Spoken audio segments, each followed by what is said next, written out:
سلام الله عليكم. في آخر مستجدات قضية اختفاء الطفلة سندس، قامت عائلة المختفية باستدراج شخص من مدينة ترغيست بعد أن اتصل بوالدها مدعيا أن الطفلة على قيد الحياة، وأنها موجودة عند سيدة بأحد المنازل بضواحي شفشون. وحسب مصادر مطلعة، فقد طمأنت العائلة المعني بأنه لن يتم إبلاغ الشرطة، مطالبة إياه بالتعاون والوقوف إلى جانبهم، إلى أن حل بالمكان المتفق عليه ليجد رجال الأمن في انتظاره، حيث تم توقيفه فور وصوله وإخضاعه للتحقيق. ومن خلال استنطاقه، اعترف المتهم أن المعلومات التي قدمها كانت غير صحيحة، وأنه حاول فقط طمأنة والد الطفلة، معتبرا أن الطفلة قد غرقت في الواد حسب تقديره الشخصي.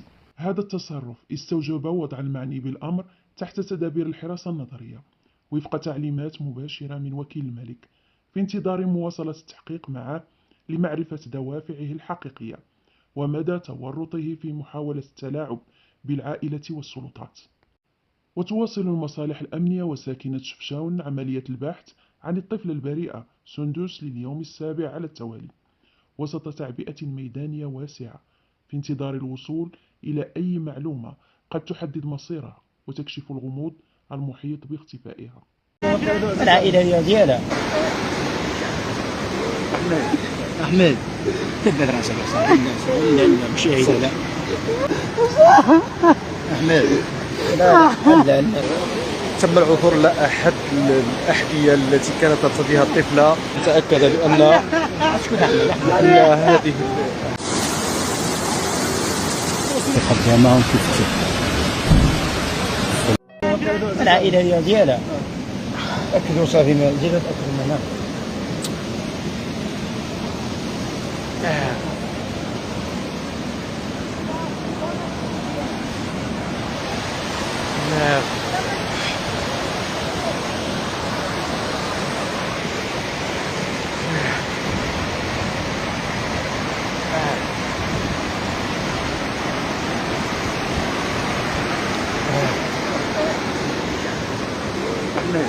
أحمد تبت راسك لا مشاهدة لا اسكت أحمد أحمد خويا اسكت أحمد اسكت خويا اسكت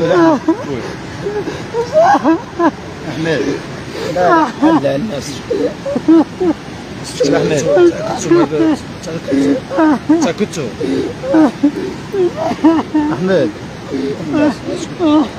إذن أعزائي المشاهدين، تم العثور على أحد الأحذية التي كانت ترتديها الطفلة سندس وفق ما أكدته أسرتها. هذا آخر مستجدات أعزائي المشاهدين. الحقيقة حسرة ودموع لوالدها بعد أن تأكد بأن هذا الحذاء كانت ترتديه الطفلة. لا حول ولا قوة إلا بالله، لا حول ولا قوة إلا بالله. المرجو من الجميع أن يلتحق إلى المكان من أجل مباشرة البحث عن هذه الطفلة في هذا الواد، بعدما تأكد بأن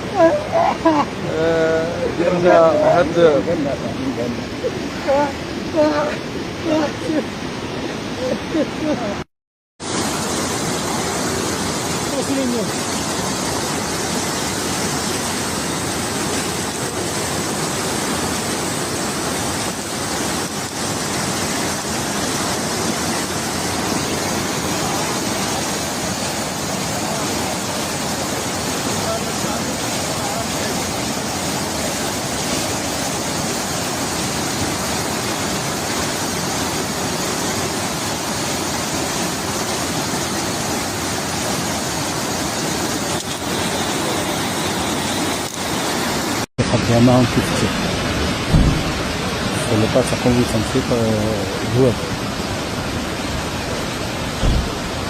ما سمعناش الخبر.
إذن في هذه الأثناء أعزائي المشاهدين التحاق عناصر الوقاية المدنية بعين المكان الذي عثر فيه على هذا الحذاء يعد من أبرز التطورات التي شهدتها قضية اختفاء الطفلة سندس.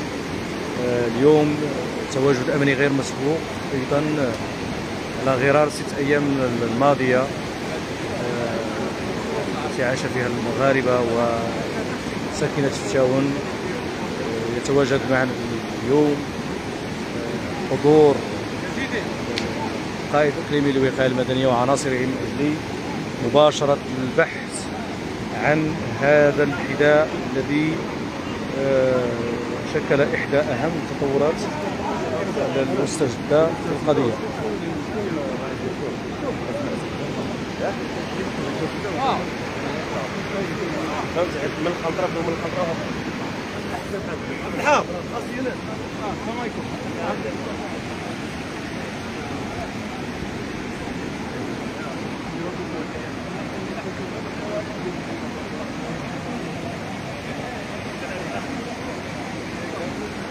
إذا أعزائي المشاهدين تطورات مثيرة صراحة الحمد لله. يعني هذا التطور مهم جدا في مسار البحث الذي فتحته النيابة العامة بابتدائية شفشاون، وكذلك أيضا حتى مصالح الشرطة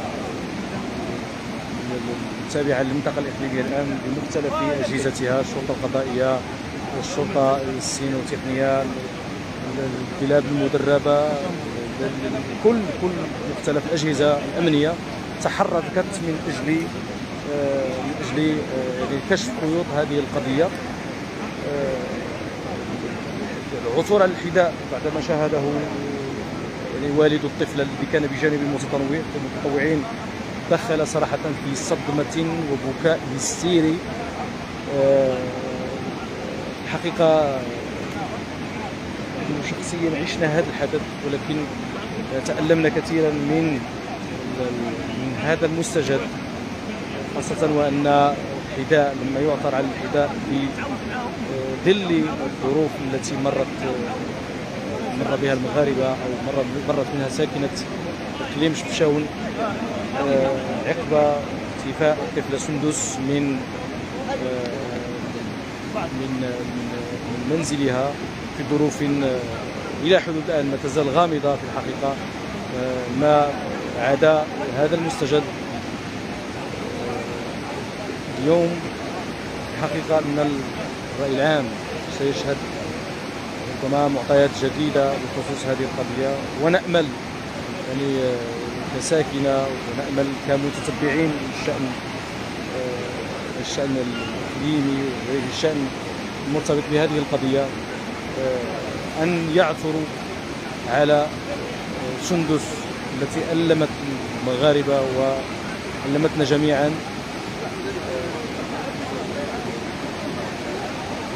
اليوم محيط المكان الذي تم العثور بالضبط في هذا المكان الذي أمامي مباشرة على هذا الحذاء، وفق ما أكده الشخص الذي عثر على هذا الحذاء، وتأكد بعد ذلك من قبل أسرة الطفلة الذين أكدوا أن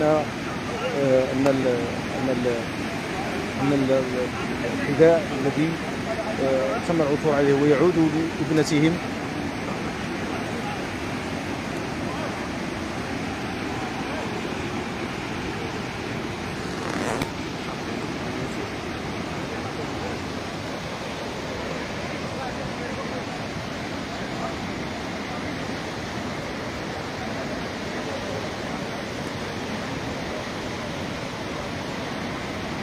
في هذه الأثناء تستعد عناصر الوقاية المدنية من أجل المساهمة ومن أجل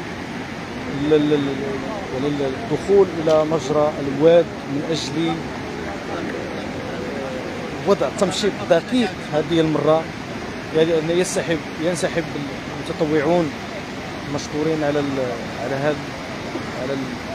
الأمل إثر عثورهم على هذا الخيط. ولكن الحمد لله يعني أن الوقاية المدنية الآن تكون على مهمة جديدة بعد المهمات التي قامت بها منذ اليوم الأول من اختفاء الطفلة سندس إلى يومنا هذا.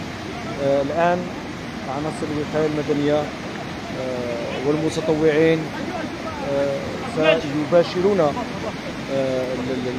التمشيط من جديد، من أجل الوصول إلى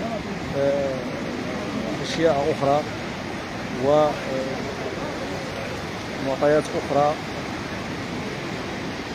تخص هذه الطفلة المختفية.